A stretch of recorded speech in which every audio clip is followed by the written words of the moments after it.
Olá, que bom ter você aqui com a gente de novo no canal Brasil Sênior. Hoje a gente dá sequência à nossa série Como Viver Mais de 100 Anos. E vamos falar de um tema que, olha, é a base de tudo, o movimento.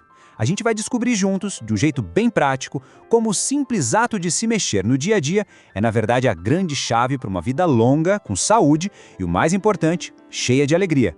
Sabe, o nosso papo aqui vai muito além da ideia de só viver mais tempo. O que a gente busca de verdade é viver melhor. É ter autonomia para fazer as nossas próprias escolhas, ter um propósito que faz a gente levantar da cama todo dia e, claro, encontrar alegria em cada passo. E como a gente vai ver hoje, o movimento é o que dá a liga para tudo isso. É o motor que impulsiona essa vida que a gente quer construir. Então, vamos lá, vamos mergulhar nesse assunto. O primeiro ponto que a gente precisa entender é uma diferença que parece pequena, mas é gigante. Uma coisa é simplesmente acumular anos de vida. Outra, completamente diferente, é viver esses anos com qualidade, com saúde, com independência para ir e vir. Olha que notícia boa, a gente está vivendo mais. A ciência, a medicina, tudo isso nos deu esse presente incrível de mais tempo no relógio.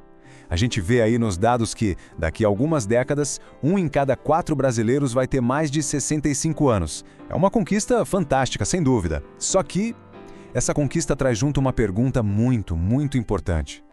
E a pergunta é essa: será que a qualidade de vida está acompanhando essa quantidade de anos? A gente está se preparando para viver essas décadas a mais com energia, com saúde e principalmente com autonomia para continuar fazendo as coisas que a gente ama? Fica aí a reflexão. E é aqui que os dados acendem um sinal de alerta. Dá uma olhada nessas duas barras. A maior é a nossa expectativa de vida total, ou seja, quantos anos a gente vive em média. A menor é a expectativa de vida saudável. Percebe essa diferença? São quase 10 anos. 10 anos que, na média, a população brasileira vive com alguma limitação, com alguma doença. O nosso grande desafio é justamente esse: diminuir essa distância. Tá, mas então, como é que a gente faz para fechar essa lacuna? A resposta, felizmente, não está no achismo. Ela está na ciência. E tem uma pesquisa brasileira, feita aqui, na USP, que descobriu uma das chaves mais importantes para proteger a nossa independência. Vamos ver o que ela diz. Imagina só. Um grupo de pesquisadores da USP decidiu seguir de perto a vida de 125 pessoas. A idade média delas, quando o estudo começou, era de 75 anos.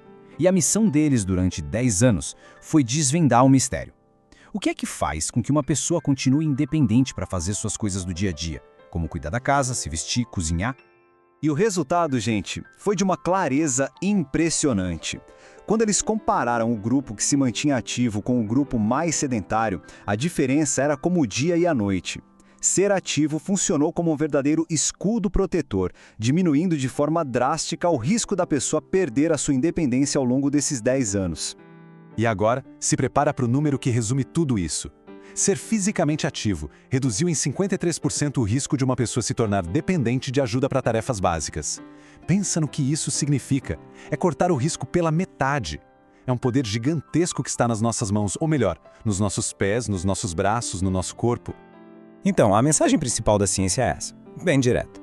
De tudo que eles analisaram, a atividade física regular se mostrou um dos protetores mais fortes, mais poderosos da nossa capacidade de viver de forma independente. Não é sobre sorte, não é só sobre genética, é fundamentalmente sobre movimento.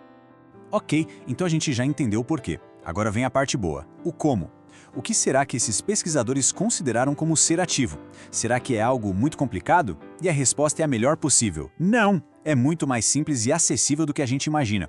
Vamos montar aqui um pequeno guia prático. O caminho todo pode ser resumido em 3 passos bem simples. Primeiro, a gente precisa reconhecer e valorizar os movimentos que já fazem parte do nosso dia a dia.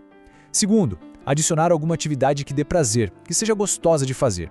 E terceiro, que talvez seja o mais importante de todos, a consistência é a chave de tudo.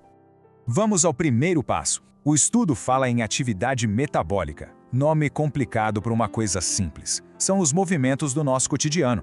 Subir um lance de escada, varrer a casa, cuidar do jardim, caminhar até a padaria. E a pesquisa mostrou que fazer essas coisinhas pelo menos 4 vezes por semana já tem um efeito protetor gigantesco. Muitas vezes a gente já faz isso e nem se dá conta do bem que está fazendo.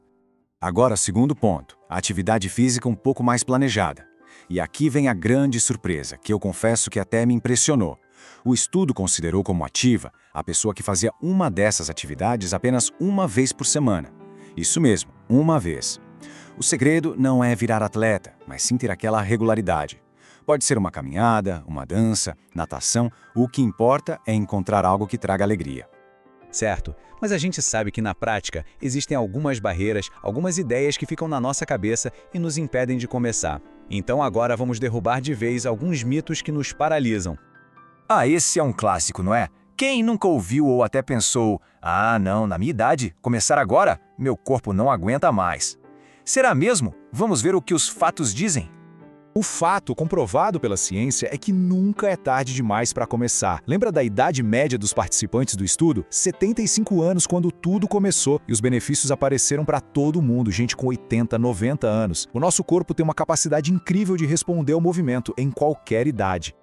Esse é outro mito que afasta muita gente. Aquela imagem de que para ter resultado precisa pagar uma academia cara, levantar um monte de peso, correr quilômetros. Isso acaba intimidando, né? Parece algo muito distante da nossa realidade. Mas a realidade, felizmente, é muito mais simples e animadora.